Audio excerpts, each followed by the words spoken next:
असलामुअलैकुम तमाम दोस्तों वीरो भराओ। तो अज वीडियो आने लगी है थोड़ी जी डिफरेंट है कबूतरों तो ही है। जिस तरह तुम्हें पता कि मैं फेसबुक से जरा ना अली हुसैन वाले पेज से मैं कल वीडियो लाई रीयल लाई सी जिदे को मैं सवाल पूछा सी सारा दोस्तों वीर भरावां को कि ना कि कबूतरों के विच पर जड़ा बाप का किहड़ा पर है और बेटे का पर किहड़ा है।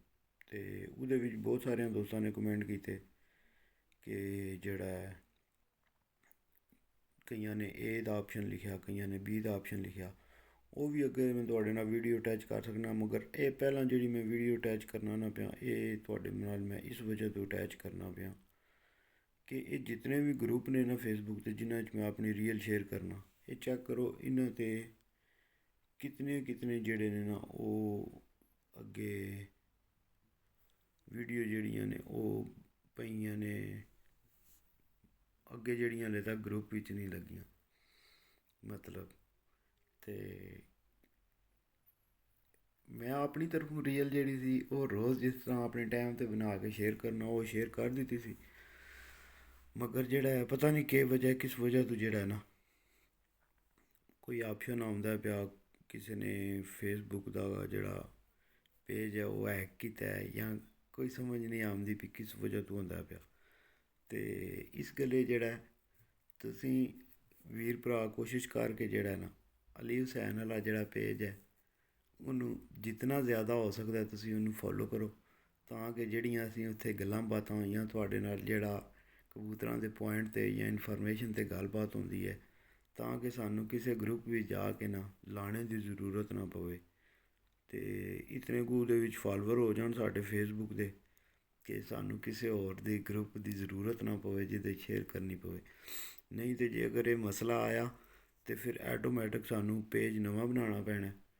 तो अगे जड़ा पेज है साडा वो अली हुसैन के नाँ से बने हैं। तो यह देख सकते हो जिस तरह तुम सारे ग्रुप तकते हो जिन्हों रोज़ मैं जी रीयल शेयर करना, मगर वो यह देख लो कितनियां कितनियां ग्रुपों वीडियो जड़ियाँ ने वो पेंडिंग पईयां ने, 15 पईयां ने, 21 पईयां ने, 12 पईयां ने, 25 पईयां ने।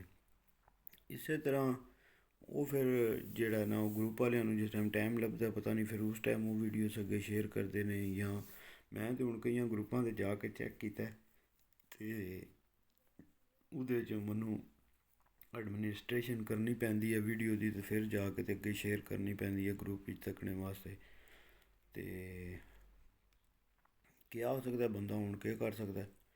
चलो कोई गल नहीं, तो कोई बात नहीं। तो नाल अगली वीडियो मैं अटैच कर छड़ी है कमेंटां दी भी कि जितने भी वीर दोस्त भरा ने ना जड़े वो जिन्होंने जिन्होंने कमेंट किए ने उन्होंने विच केड़ा पर ए बाप का हा या बी बाप का हा वो तुसी आपो वीडियो विच अगे तक लो। तो वीडियो अच्छी लगे तो लाजमी चैनल नू सबसक्राइब लाइक शेयर तो कमेंट लाजमी करना। तो जे अगर तुम चाहते हो ऐं दियां वीडियो होर बनाते रहिए तो फिर लाजमी होर बनाते रहोगे। अस्सलाम वालेकुम दोस्तों वीरो भाइयों, क्या हाल है? ठीक है सर, ठीक है, उम्मीद है सब लोग ठीक हैं।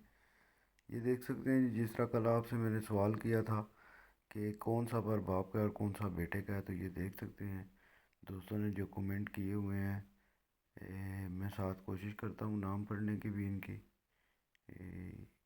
चलें जी शुरू करते हैं जी। खुरम भाई हैं, ए बेटे का है, बी बाप का है, फिर उसके बाद नीचे फिर ए बाप का है, ए बेटा बी बाप है, असजद भाई बी बाप है, अली हैदर बी बाप। तो इस तरह आप देख सकते हैं कितने भाइयों ने बी के कमेंट किए हैं कि कुछ भाइयों ने किए हैं कि बी बेटा है, कुछ भाइयों ने किए हैं कि बी बाप है, ए बाप का, बी बाप का, बी बाप वाला, बी बाप वाला। और कुछ दोस्त जो हैं ये हंस भी रहे हैं, बी फादर, बी बाप का है जी, बी फादर, बी फादर, बी बाप, बी बाप। अरफान जी बी बाप, रेहान बी बाप, एजाज बी, तारक बी बाप, बी बाप, जावेद, अकरम, उरूज, अब्दुल्ला। ये जितने भाइयों ने भी कमेंट किए हुए हैं जी बी बाप, इमरान मलिक, शानी गुजर बी बाप, इमरान बी बाप जी, शानी बी बाप, नूर खान बी فواز بھی باپ، سردار بھی باپ، عرفان بھی، شاہد بھی. تو یہ دیکھ سکتے ہیں آپ، جس طرح کہ آپ خود دیکھ سکتے ہیں. اور میں بھی آپ کو بتا دیتا ہوں کہ کون سا پر جو ہے وہ باپ کا ہے، تاکہ آپ سب لوگ جو ہے نا آپ کو پتہ چل سکے. تو اصل جو پر بی ہے نا وہی باپ کا ہے، اور اے پر جو ہے وہ بیٹے کا ہے. اور یہ کبوتر نعمان بٹ صاحب کے کبوتر ہیں، اور دونوں بریڈر ہیں اور دونوں بریڈنگ کر رہے ہیں.